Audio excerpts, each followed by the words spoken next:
I realized that I couldn't name another person that I thought should be in line in front of me that I could expect to go solve this important problem. Like, who else, if not people who have the background in things like software, who have the luxury of transferable skills where they can, to some extent, choose where they work. Who else should we expect to be taking leadership roles in this problem, if not those types of people? And so it became almost a moral problem for me, which, like, if not me, then who? So there was a moment where I realized I needed to put myself at the front of the line and say, I'll take my time and figure this out. Yeah. Welcome to Climate Papa. This is a show about climate change, technology, and parenthood.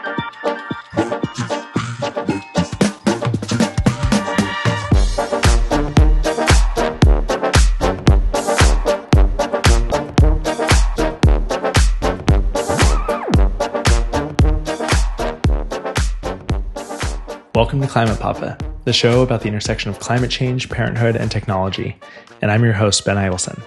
I'm based in Seattle, and I invest in climate startups with my fund, Step Change. Now, most conversations about climate and big tech focus on companies' emissions, how they power data centers, their office buildings, how they might offset the carbon footprints of operating and running their business. But what if the real potential impact of a company like Google isn't just in its operations? What if it's in the way that billions of people use its products every day? For some context, Google's emissions are about equivalent to a coal power plant, or 2 to 3 million passenger cars. But Google's ambitions with its climate products are to effectively remove 100 times that many emissions. So how are they going to do that? Well, a lot of people use Google every day to make all kinds of decisions. And if Google can surface the right information, they might be able to tip the scales. I've been excited about this idea for a long time. And so I'm delighted to have on Travis McCoy, who is the Director of Product for Sustainability at Google. Travis leads these product efforts, how Google will drive sustainability outcomes across their business. He's a kindred spirit, a product person, finding his path and applying his decades of product work to driving large-scale climate impact. I'm really excited to have this chat. Welcome on, Travis. Hi, I'm Travis McCoy. I'm the Director of Products at Google on the sustainability team, and I'm based in Seattle. Travis, thanks for coming down. Thanks for having me. Fun to do this in person. We're actually maybe it'll be a podcast studio one day, but we are in the wellness room of 90 downtown in Seattle. I'm a member down here. It's a cool new climate innovation hub. This room had the best acoustics, so we might get roasting in the wellness room. That's all right. Hot topics. Oh, there you go. Tell me a little bit about what's going on in life and how old are your kids and what are they up to? Yeah. So I have 2 kids. I have a 1-year-old and a 3-year-old. We live here in Seattle. And I actually started my climate journey, was sort of inspired, as so many of your guests have been, to take the leap into working in climate full time when my first child was born 3 years ago. Listening to your show really resonated with me, and hearing about how many other people have been in similar boats. It's pretty interesting to just see how many people we have that in common with. Yeah, I found myself often listening to a lot of the climate tech shows, and like they're super interesting, and they would kind of hide the motivation, I think, a lot. We're coming at this as humans with human motivations, and at least for me, hard to find a more human motivation than the planet we're going to set up for our kids. Totally. Well, what are they up to these days? 3-year-old, 1-year-old. It's a busy time. It is. Our 3-year-old, everything is Frozen themed these days. Christmas presents, all Frozen themed. All future birthday plans, which we talk about daily, even though they're 6 months away, all Frozen themed. We're working on branching out, but at the moment, that's the excitement in the world. And our 1-year-old is excited about everything in the world, just that like infectious enthusiasm stage of life, without having a lot of strong opinions about what he's enthusiastic about or not. So it is such a sweet spot. He's a lot of fun right now. That's awesome. And is it girl and then boy? That's right. Yeah. Okay. And we're girl, boy. And I found that having the girl first, all the content centers on Frozen's coming first. And I don't know, I kind of like it for the next ones to be like, you're going to enter female content world first and enjoy Frozen, or I don't know, our daughter's now into Spirit, which is like a show on Netflix. And that's then our son's favorite stuff for a minute until he finds his own thing. Totally. Well, you kind of teed it up a little bit. Yeah, I would love to hear a bit on your pre-climate journey and product and work and what you were doing to set the stage for, sounds like, when you had your daughter and how that shifted things internally for you and led into the work you're doing now. Yeah. So my background was computer science and economics, and I went into computer science not knowing that there was anything that people did with computer science degrees other than code full-time as software engineers, and was fine at that. But I did a number of internships in DC working for the government and was kind of on a path to just like do that because it was kind of the thing that you did at the time. I went to school over here at the University of Washington. And funny enough, in my last semester, I met this woman in the department who said, you might be like a product manager type. Maybe you should give that a try, which I'd never heard of. But we were dating at the time, and she was going to Google to join their APM program. And I wasn't sure about the product manager thing, but I did know that I liked her a lot. So instead of finishing my final internship with the government, I decided to call an audible and just move down to San Francisco and see if I could get an internship at Google in April or something, way past the like application deadline. And it turned out that she was right. I really enjoyed doing product work over just software engineering. And it also happened to work out because a few years later, we ended up getting married and now we have kids, et cetera. So that was by far the best benefit of moving to San Francisco, was getting to meet her. But I fell into product management as like a kind of a happy accident. You did it to impress a girl. That was it. Yeah. That's right. Which worked out great. So it's funny. Once I was at Google, some people in tech, they have a real affinity for a particular sector. It's like the people who, when they're 3 years old, know they want to go be a doctor in life, and like that's just what they go off and do. And some people, I think, in product are similarly driven to go focus on a particular thing. And that was never me. I was the Google security PM. I worked on identity and like infrastructure stuff. And I always ended up choosing teams based on the people that I was going to get to work on rather than like the subject matter.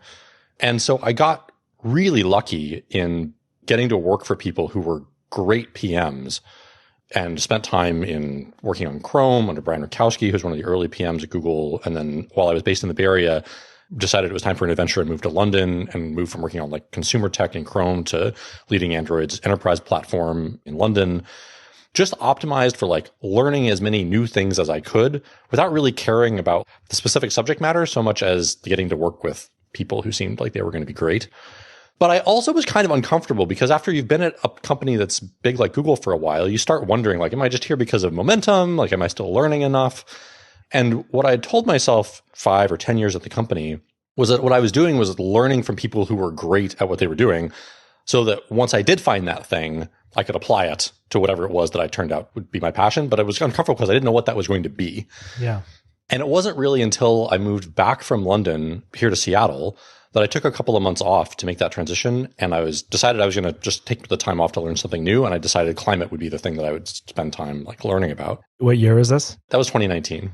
And in 2019, I came away from that having kind of been bitten by the product climate change bug and realizing that seemed like it could be the thing that I was going to build a career around, and that maybe I had finally found that like the subject matter that would really motivate me.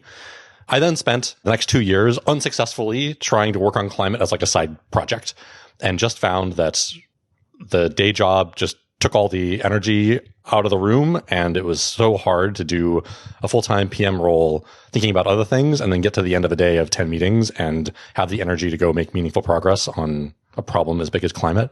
So that's why I think it took a couple of years until my daughter was born in 2021. And I had time on paternity leave to take a break from the day job and realize that there was a risk I was going to be someone who always talked about working in climate, but never actually got to it unless I used that as a really hard forcing function to make a shift. So when I should have come back from paternity leave, I told my team at the time that I was not going to be coming back, and instead knew that I was going to go work on climate. And I didn't know where that was going to be or what it was going to look like, but I knew it had to be climate focused. And I was so fortunate because the manager I had at the time said, great, go take the time to figure out what it is and let me know when you've got the answer.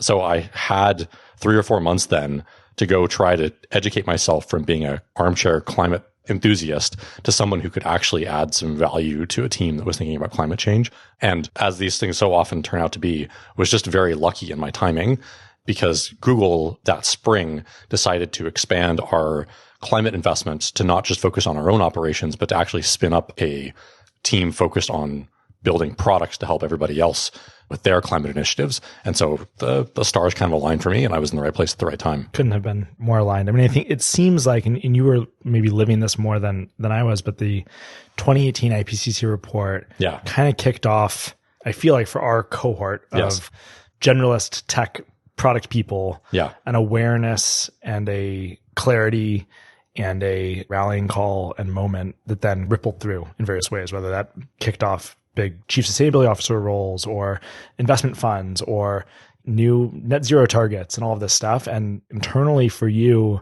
maybe it's on that paternity leave, was there some crucible moment that you go back to where you're like, I cannot not work on this, that clarity, or was it just kind of a steady build? Yeah, there was a point where I realized that I couldn't name another person that I thought should be in line in front of me that I could expect to go solve this important problem.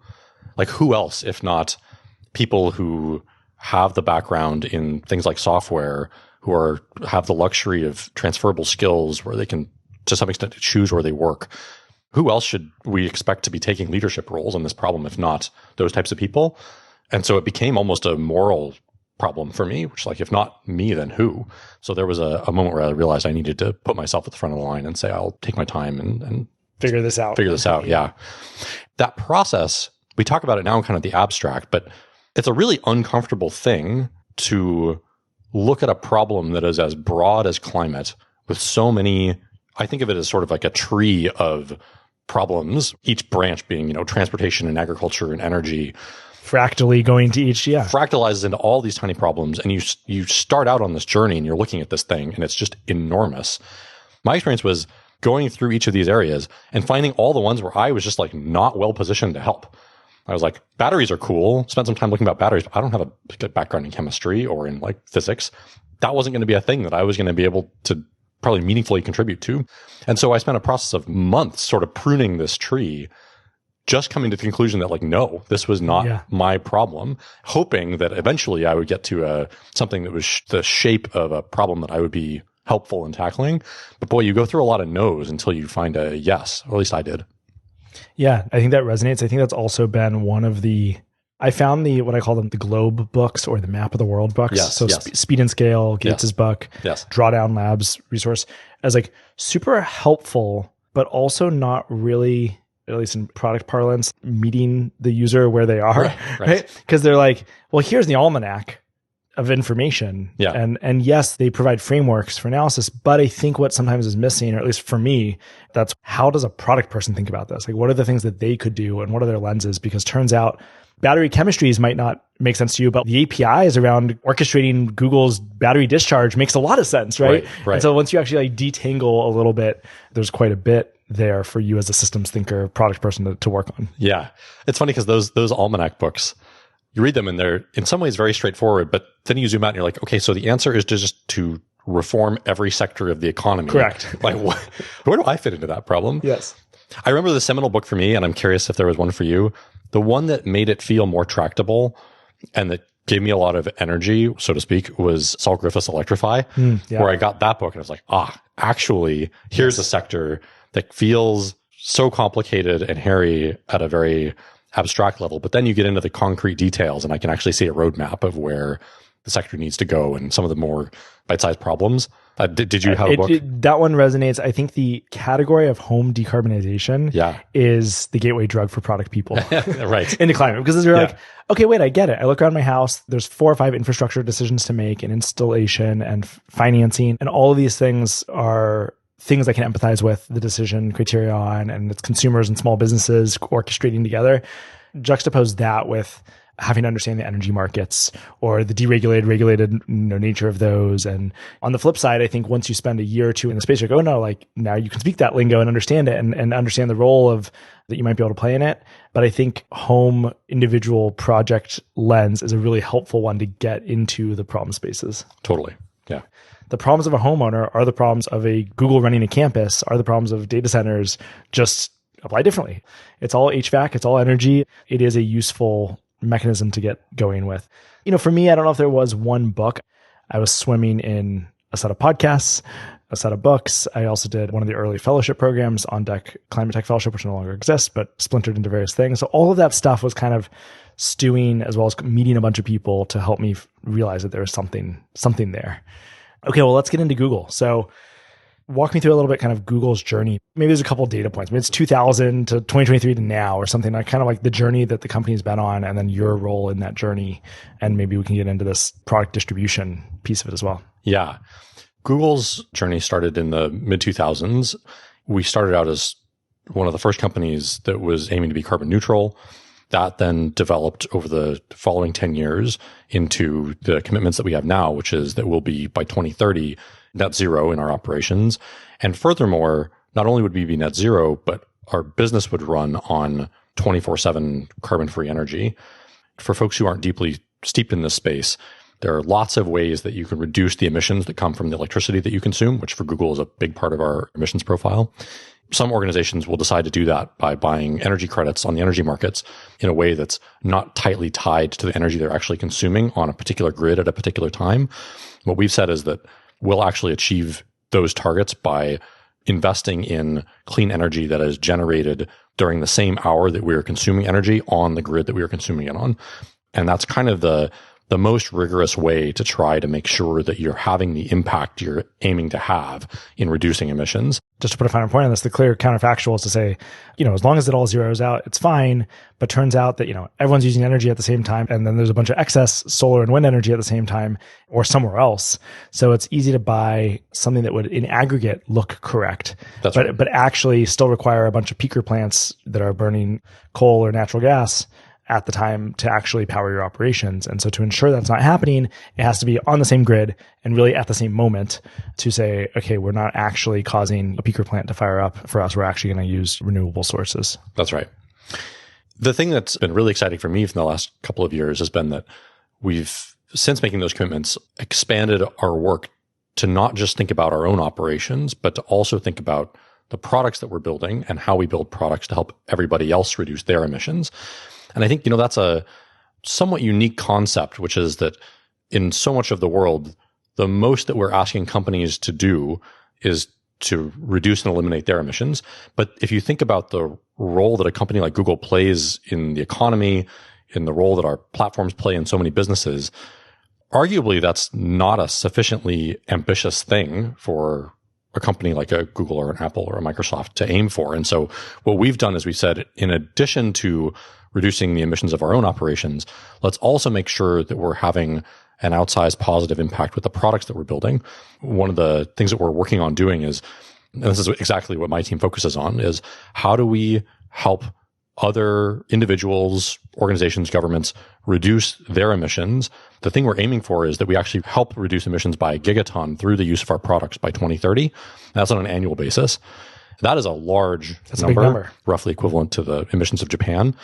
But yeah, for context, I think global emissions are around 59 gigatons a year. That's about right. Yeah. So we're saying Google's product changes should result in 1/60th of the world's emissions going away. That's right. That's the right level of ambition, I think. That's right. And that's kind of what Google has kind of a history of trying to set really ambitious goals, because that's the only way you achieve ambitious things is if you set ambitious goals ahead of time, even if you don't have a clean line of sight to how you're going to realize them. That's the journey we're on, is trying to figure out what product investments do you make to help bring about that change. This topic is one of the most interesting to me, not just in the context of Google, but I think that there has not been enough dialogue around the distribution surface area that tech companies have and how that can influence consumers and businesses. Yeah. And maybe that's because there hasn't yet been a through line around companies being held to account there, but I actually think it's like a missed opportunity. I don't know. It's crazy to me that in the whole kind of COVID era, move to Zoom and Google Meet and all of this, we didn't talk more about the value of those products and reducing emissions. Right. And they didn't take more credit for it. And and we should get into some of Google's concrete product examples, because I think it really shows this, but I actually don't think we have a term for it, at least that's like across the industries. It reminds me of the mobile days when we were at Google back in 2010, 2011, and you had the Gmail team separate from the Gmail mobile app and all this stuff. And you're like, okay, what does it mean to be mobile native, right? As a product. For lack of a better term, I call it climate native. Like, what does a climate native product look like? And what are the returns to, the business in doing that work? I don't think it's resilient to make it just charity and good feelings, but I think it should become an elevated user expectation and value to say, oh, like, yeah, I use Google Meet because it's convenient. I can stay home and see my kids sooner. And guess what? I like use less emissions than had I hopped on a plane for that meeting. Like that's good to know. Yeah, right? That's right. And I mean, just to give a sense of scale, I think the emissions of Google's overall business is about 15 megatons, or at least it was last year, which is about the emissions of like roughly one coal power plant. So while we should absolutely do everything we can to reduce that number as much as we can, it's not the major impact you could have. It's not the impact that you would like aspire to have in the world. Like ideally, you're having an impact that's an order of magnitude greater than that. Okay, so let's talk about how you're going to do that. Yeah. Or how you have done that. Yeah. Combination. So it's helpful to break this space down into thinking about what consumers really benefit from versus organizations and governments, because it's just a different set of needs. For consumers, the thing that's so powerful about Google's tools is that we're in the decision-making process for a lot of the decisions that consumers make that have the biggest impact on their own carbon footprint. I think one of the things that we do a disservice for broadly in how we communicate about climate is we talk about so many things that you could conceivably worry about, whether it's turning your lights off or which bin do you throw your coffee cup in, all of which are good things you can do if you care about the environment. But if you're really worried about carbon in particular, there's like 3 or 4 choices that really matter. The car that you drive, how you heat your home and your water, whether you put solar panels on your roof, those type of decisions. Those also tend to be some of the biggest purchase decisions that consumers make. And they're decisions that people frequently come to Google in the process of making to get the information that will help them make whatever the best decision is for them. So we're kind of in this unique position where we can make sure that as you're making the choice, say, what car do you buy next? We know some of the pain points that people have with EVs. They're worried about price, or they're not sure about this charging thing. They're not sure what range really means in practice for them. And we can give them better information on the search results page that helps answer those questions. So we can tell them about the incentives that are available in their area, or what does it actually mean for you to have a 250-mile range? If you're in Boston, will that get you to New York? Will it get you to DC? If you're in the Bay Area, can you get to Tahoe on a charge? Those are just kind of the practical sticking points that people have, where if you give them easy to understand information at the moment, they'll make the decision that's right for them. And oftentimes that will be a more sustainable choice because it'll help them save time or money or whatever the case is. Same thing for when your gas furnace breaks. Inevitably, it's in the coldest day of the year. You're trying to figure out, like, who do you call? How are you going to make this big, potentially large financial decision as cheap as possible? How are you going to save some money? Ideally, we're there and we can give you information on contractors who can do the work. We can educate you about options like heat pumps. We can tell you about the incentives that are available. We could even help you with a set of questions that you should ask that contractor about and evaluate, the quote that you get. Is it a good quote, et cetera? We can just take some of those things that are scary about those big decisions, make them simpler. And oftentimes the more sustainable choices happen to be the ones that will win out if you have great quality information at your fingertips. At least I'm a believer that like the things that are going to work now are the things where it is the market better solution. Right. Right. And I think that a lot of people have now tipped on, say EVs to be like, oh, that actually is a better car if I can get over range anxiety, if I can figure out charging. Right. And so then going into those ifs and helping them figure that out. Some people maybe can't because maybe they can't charge where they're home and maybe they're not ready to, and so be it. That's right. But a lot of people can, and let's help them figure that out. That all makes sense. The other element that I think of when I think about your work in this space is also the actually non-infrastructure decisions, but the frequent decisions that you might make. Yes. So things like, which route you're going to take, what flight you might buy. Do you think about these kind of similarly, differently? One feels more behavioral. I don't know. Yeah. Just curious where your product mind goes with it. Yeah. There's a fascinating aspect of behavioral design that goes into this, which is if you're trying to make a lifestyle change and you have to make a conscious choice frequently to be more sustainable or to take a more sustainable action, it's really hard. Yep. It's like remembering to turn off the lights. What we like to find is the places where there's a single decision you can make that then makes all the future actions that you're going to take defaults. Right. This is the equivalent of like, rather than worrying about turning out your lights every time you leave a room, switching out your incandescent bulbs for LEDs makes that kind of a moot point. Similarly, if you're worried about the emissions from when you drive, if you buy an EV, and at least if you're here in the state of Washington where everything is powered by hydro, like that's a huge decrease in your emissions regardless of how much you drive or when you drive. We like to find problems that are that shape because they're so high leverage when you do make those choices. It turns out, of all the things that you could do, the place where we find that we have the best product market fit are broadly in the energy space and in the transportation space, because those are decisions that people are making all the time. They come to Google for, And, I was giving some energy examples, but in transportation, you're right. People open Google Maps. They ask, help me get to work and avoid traffic jams, and we'll help you take the fastest route. We'll also tell you when you shouldn't get into car and when you'll actually save time by taking a train. That multimodal transportation, particularly in places like Europe, where the geography is better suited to it, boy, those can be really high impact daily decisions that better information can make more sustainable choices a lot easier. How do you decide what gigatons of credit you get for any of these things, right? I mean, it's, Right. Written many an OKR. Yes. For those listening that haven't written an OKR, it stands for objectives and key results. It's how Google and many other tech companies set goals and ultimately, measure up to those quarterly goals. Curious, when we say this 1 gigaton per year goal, which is great, how do you decide if you get to count a person's EV purchase? What's your framework for that analysis? Yeah. This is such an interesting measurement problem because in so many cases, we're trying to come up with a proxy for what's happening in the physical world as you're interacting with our digital product. And we've been doing a lot of what I think is pretty novel work in this space. And we're in the early stages of working with some standards bodies to codify this. So I'll talk about it at kind of a high level, then we'll have more to say about this topic throughout the rest of this year, actually, as we release sort of more detailed methodology. What I'll say at a high level is what we look for is the action that you're taking, what would have happened if you hadn't used our product. And then we look at the counterfactual of what in fact did happen when you did use our product. Whatever that action is, there's a carbon intensity to it. It's a trip that you didn't take, or you walked instead of you drove, or you decided to buy an EV instead of a gas powered car. And you can make a set of assumptions about then the carbon effect of that decision. The thing that gets really interesting though is so many of these actions don't take place in a vacuum. Like it's not like Google is the one that is responsible for the entirety of the carbon savings. A great example of this is the decision to put solar on your roof, for instance. We have a tool called Project Sunroof that helps you estimate the savings that you might get by putting solar on your roof. If you were to look at that decision, there are so many people in that value chain, the people making the solar panels, the installer who's putting it on your roof. Google's just playing a small role in giving you some information about savings you might have and making it easier for the installer to size the panels that would go on your roof. It's important to note that we're not claiming like exclusive credit for these actions. We're primarily looking at, did we play a significant role in the decision? And if so, that's the type of thing that we want to incentivize our teams to do. It's not an exercise in perfect measurement. It's an exercise in playing a significant role in decisions that have a beneficial carbon effect. And by setting that goal, you set the internal incentives to be aligned to that outcome.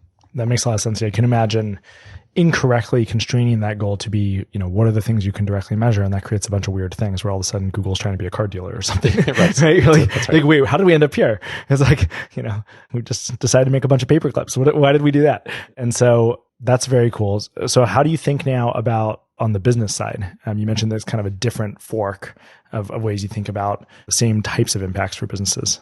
Yeah. So then there are, outside of consumers, we have a lot of partners, whether they're businesses or governments, who are using our tools, and they're either investing in infrastructure or in products that have a sustainability benefit. So for instance, if you're a clean energy developer and you're looking to deploy utility scale solar, you might use Google Earth as a tool that you use to cite possible locations for that installation.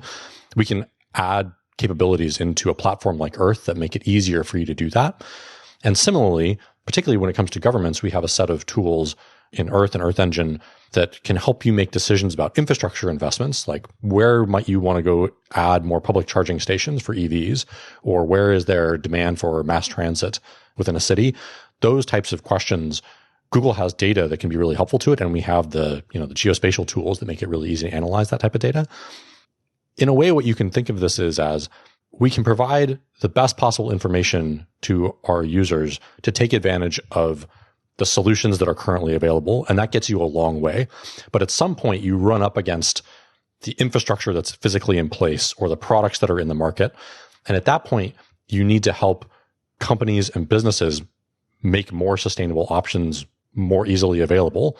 And that's where we try to focus in our B2B and in our public sector products.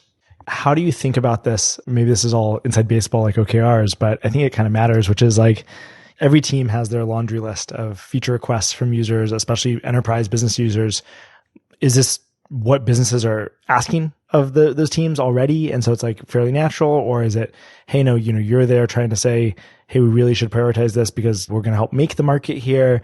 What's the dynamic from kind of a product leadership perspective when it comes to making sure we actually ultimately hit that 1 gigaton goal and like trade off that goal against, I guess, any other goal that a team might have? Yeah, it's a mix of both. In many cases, turns out these are sectors that are growing rapidly, like investing in features for EV drivers makes a lot of sense because in many parts of the world, EVs are the future of cars. So if you're Google Maps and you care about reaching people who are going to come to us for driving directions, it just makes perfect product sense that you're going to build a great experience for EV drivers. So the prioritization happens naturally. There are other areas where we're motivating it because it advances our gigaton goal, where it's not necessarily an obvious thing that you would do for commercial reasons, but we're doing it because we think it's the right thing from a sustainability perspective. So it really depends on the product team. And the reason it's so powerful that we have that company level aspiration is because it gives us the ability to make that argument to teams that otherwise might have trouble prioritizing that kind of work. Yeah. I mean, this is an interesting meta impact that ripples across, right, our careers and all these things around like what motivates people to work on things as well. And what are the motivations for shipping these improvements? Going back to climate native and mobile native made sense because the market was exploding. It was like kind of a do or die. And, you can go back to Meta's whole journey, pivoting from a desktop service to a mobile one and building that business along the way. And, Google had its versions of those. Maybe this is a place where the analogy needs to be more nuanced. It's not, I think, that way necessarily for an existing product. And you could say, hey, we are the best video calling enterprise product and we don't think at all about climate. But I don't know, I have to think in the long arc of time, not necessarily this year or next year, but in the longer arc of time, it would be crazy to have a mapping solution, obviously, that doesn't take into account EV charging or take into account what the most efficient route is from an emissions perspective. And, whether that's because of regulatory pressure or customer expectation or employee retention, like these are good things to ship. I wish it was a more acute curve we were riding as product people to say like, no, if we're not there in 2 or 3 years, it's not just like we should feel bad that we didn't hit our goal. It's actually like the business is going to suffer and be less relevant. There are parts of it, where we see a lot of this is in the energy sector because energy is such a big cost to our business. One of the places where these, the business and the climate incentives align so cleanly is investing in not just renewable energy itself, but also investing in tools that can help with things like grid planning and reducing interconnect queue times for the amount of time it takes to add new energy to the grid. That's a great place where we spend so much money on energy. Everything that we can do to make that sector more successful in deploying clean energy is not just great for our environmental goals, it's great for the business. So I think that's a sector where I'm really excited about making more product investment because it feels like we're riding a lot of momentum and the things that we do will help our customers and our partners too. Well, I think that dips our toes into the grid and AI data center build out and all of that. One thing you hit on is it's probably not just the energy costs, which Google is a high margin business. There's plenty of cash to pay for electrons, even if it's a nice area to save. I presume it's also just the binary of can we actually do the things we want to do? And we're blocked by capacity. And that, hey, we can't actually build out the compute infrastructure we want to if we don't bring on the 24/7 capacity that we want to. And we can't do that if the interconnection queue is too long. It's not just like a cost function then, right? It's also just this queue is stopping us from building the best products for our users. It's in a way more existential than just a cost function. There's certainly an aspect right now where we're in this inflection point in the use of AI that everybody's trying to predict exactly what you're going to need in terms of compute capacity 2, 3, 4 years down the line. And there are such wide uncertainty bars on that. It's something that our team spent a lot of time thinking about as to how are we going to procure the energy in order to power some of those scenarios where the AI energy use, is pretty substantial. I think a lot of folks listening are going to wonder, and there's been a lot of ink spilled about just how to think about using AI products. Yeah. As a climate concerned person. I have an opinion on this, but I'm curious to hear yours. Do you feel bad using Gemini versus Google search for something because of the climate impact? Should someone, or is that the wrong way to think about it? Yeah, we're in this phase where I think it's really illustrative to look at the efficiency improvements generation over generation that are coming out in the hardware and software that is powering these AI models. And it makes you realize just how early on we are in the journey of making these models more efficient. And it makes you understand that some of the early statistics that came out last year and the year before showing that AI was somehow going to destabilize the grid and it was going to account for like a substantial portion of the increased energy load in the US just are unlikely to come to pass because we're seeing such substantial gains with respect to efficiency and these models getting better. We're doing a better job of like choosing the right models for the right use cases. So I really think it's some of the doomsday scenarios that were, being bandied about a year or two ago are just quite unlikely. The other thing to think about though is that AI is going to be not in the future tense. AI is such an accelerant for positive things that are happening in the world. I mean, if you go back to that stat that I gave you, which is that total footprint of all of Google's operations being 15 megatons, we're already seeing product impact that is equivalent or greater than that. So you are leveraging a technology where the value that you're getting to the environment can be several times the carbon impact. So you don't want to throw that out because there's concern about the early inefficiency of this technology, because the efficiency is going to evolve so quickly. And we're seeing so many places where it can be a net positive to environmental goals. I'll find a link to the data on this, but someone just did a really concrete breakdown. I think it happened to be, ChatGPT's energy use, but I imagine it's pretty similar for Gemini, which was the relative kind of carbon impact, personal carbon impact of using ChatGPT versus other decisions you might make, like eating a hamburger or flying on a plane or driving in a car versus owning a car. And the reality is, yes, today, a ChatGPT or Gemini query is more energy intensive than a highly optimized over 30 years search query was. But that issue pales in comparison to things like our diet, right? From a carbon impact. Now, that doesn't mean that at scale, right? Because we all do a lot more searches than we might eat burgers. So at scale, it matters. And I think there's the right pressures for companies to get this right and increase the efficiency over time, as well as just the economic pressures to do so.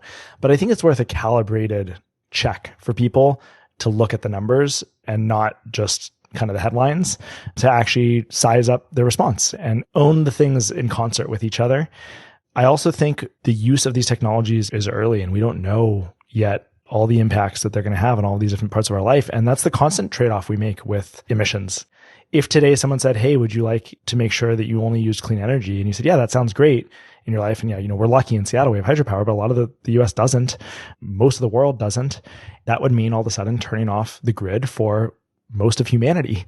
We have to think about this, I think, a little bit more, I'll just say like rationally and nuanced and how we actually evolve, right? And I try and hold this like intense urgency of, yes, we need to get these things better quickly, and intense reality of like, we shouldn't stop making fertilizer to grow food to feed humanity because it takes energy to make fertilizer, and some of that energy is going to be coal driven. I also think, per your reference on Saul Griffith's Electrify Everything, we stopped using more energy. And sorry, to be clear, we stopped using more electricity. Many of us are heating our homes directly by combusting fossil fuels. Many of us are transporting ourselves in cars directly by combusting fossil fuels. And that is the upgrade we need to make. That will cause necessary spike in electricity demand. But the nice thing about electricity is it's something that we can centrally generate and store and distribute in a clean way. We know how to go do that and put pressure there. And I think and hope that the AI build out as a kind of another pillar of demand is going to be a force for, what I'll call kind of good demand, demanding new energy sources as opposed to old ones. Mm-hmm. So it feels to me kind of in that same vein. Now, maybe the time horizon is tricky, and that's maybe part of the rush and the pressure of like, well, what can we spin up now? And these are big demands now. But I think we're going to look back and hope we're going to look back on the next decade and say that actually led to more build out of energy storage and of, renewables as a result. Yeah. So often we worry about energy use when we're unclear on the value that we're getting out of it. Like, yes, nobody questions the energy that's being used by their refrigerator, keeping their food cold, because they see the value in it. And we take it as a foregone conclusion that that's energy sort of quote unquote well spent. And I suspect that we will get to a place similarly with AI as we exit this kind of early phase of people finding product market fit and understanding what it's really good at. And we'll start seeing some of those really concrete benefits. And I imagine that then the question of energy usage, as efficiencies get better and better and we see the value, will similarly kind of become more diminished than it is today. Yeah, I wonder if it's like the things that we've been doing for a long time, we just assume that we should keep doing them. And like, you can't stop us from doing them. Oh, like I really need to cook on my gas stove, but like, I don't know if I'm going to use, Gemini. Right. You're like, wait a second. Like, what are we here to talk about? Really? It's an interesting time. We live in an interesting time. Just to wrap this kind of climate product section, like, what do you think we should call this thing? Why do you think Google was perhaps one of the first companies to really think about the product surface area as an impactful one? And then what can we learn from that to encourage more of the industry to go do the same? Yeah, I mean, we would love to have more companies joining us in that kind of an aspiration. Good question on the term. I mean, these are effectively avoided emissions. And so if you had to come up with a term, that might be it. But the climate space is always tricky because that's an overloaded term that it's used in other contexts. So we're still looking for exactly the right phrase for it. But in fact, that's what they are. We're just in a position where we're pretty unique in the reach of our products, the role that we play in decision making, that people, naturally come to us with these types of questions that are really impactful. That combined with the fact that we have had this long-standing commitment to sustainability being an important value for us and just good for our business has put us in a pretty unique spot. I hope we can get more companies to emulate it and call it something and kind of join up. What should Yelp's role be? What should Zillow and Redfin's role be? I think there's a lot to do for all the product managers listening. Do not shy away from your capabilities and responsibilities. And That's right. And as I said, we would be excited to have company in this journey, and we'll be sharing more about our methodology for measurement too. So if folks are excited about this or want to partner, they should feel free to reach out. The other thing I want to hear about is your role trying to get more CS grads into the space, right? So, we're going to get all the product leaders in. What do we need to do on the CS side? Because, I imagine the CS grads in there is like, I want to go work on the AI models. That's the cool, shiny thing. Like what should we also tell them to think about? Yeah. It's interesting for people who are really early in their career, and particularly for college students, after going through this journey myself, two things became evident to me. One of them was just how hard it is to come up to speed on the set of problems that are important to climate, understanding which problems are meaningful and which ones are maybe distracting. Just as I said, it took me 6 months to do that myself full time as someone who'd already worked in industry for a while. Think of how hard it is to do if you're in an undergrad, passionate about the space, but not quite sure what problem to go tackle. And similarly, as I look at, even the hiring that we do within Google, so often it's really helpful if you have the background not only in, say, computer science, but you then also have an applied set of skills that are specialized to, say, chemistry or physics or environmental sciences or forestry, atmospheric sciences, et cetera. So I think it's really helpful if you can show students ways in which they could diversify outside of just core CS so that they can then have this kind of magical combination of the scalability and reach of software along with an understanding of the physical processes that are so important to some of these specific industries. Last quarter, we started a seminar for undergrads at the University of Washington in the computer science department that was aimed at doing exactly this, which is providing an overview of the climate space and then introducing students to work that was happening in some of these departments so that they could kind of choose their own adventure after understanding what problems they might be passionate about. So a thesis that we have is that that's a really good time to reach people when they're at a formative point in their education and when they're in a position to change their coursework based on things that they learn about the climate problem and where they might be helpful. If you could go back in time to when you were going through your undergraduate studies, what other classes do you wish you took? I wish I had done more in the atmospheric sciences space. Yeah. A lot of that world is going through a tremendous transformation with AI models and moving from physics-based modeling to AI-based modeling. I think that's fascinating. I also have a soft spot for infrastructure and like the electrical grid. So I wish I had taken some more physics classes on electricity because I think that would be a fascinating space to know more about. Maybe that's industrial engineering. I'm not sure. It felt like a static topic. When I think back to time in school, it was like, maybe those classes existed, but like nothing new was happening there. Yeah. Per what you opened with, like this is a fractal problem. We have to go rebuild the food system. Right. And transportation system and the grid. And how we make cement and steel. Like you thought cement was a solved problem. Well, like, no, we need to kind of open it back up and figure it out again. And so it feels like a bunch of things that maybe had felt ossified no longer are. And it's interesting to see just how many of these industries have computer science shaped problems.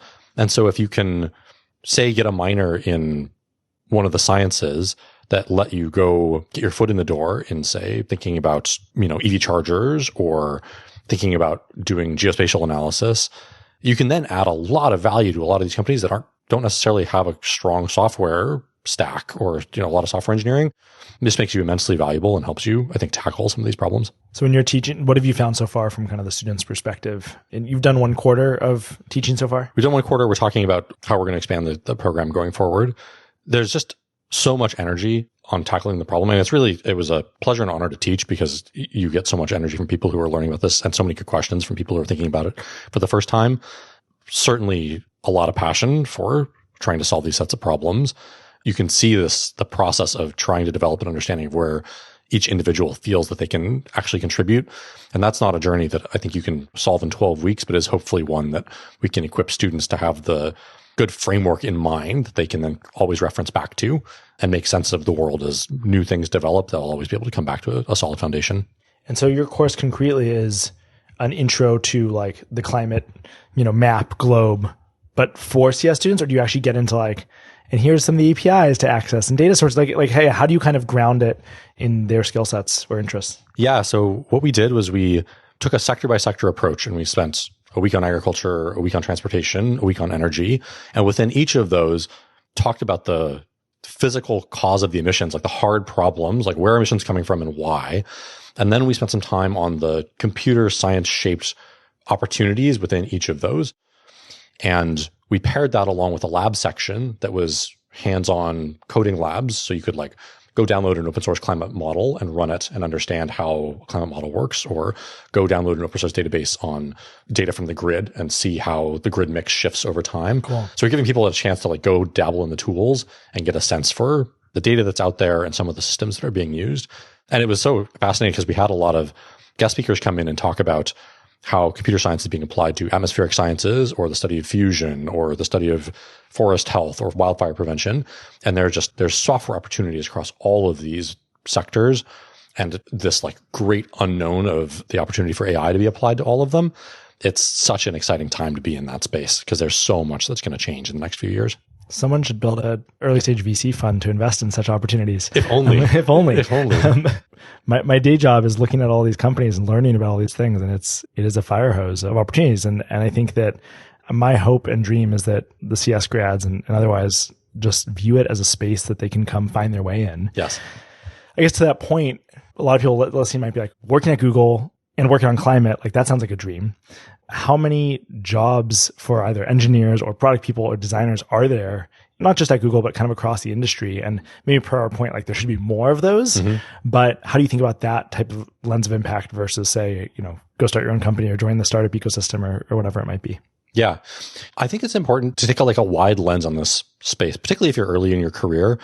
In order to have a positive climate impact, you don't need to go join a team who has a metric of like carbon emissions avoided in order to have a positive impact.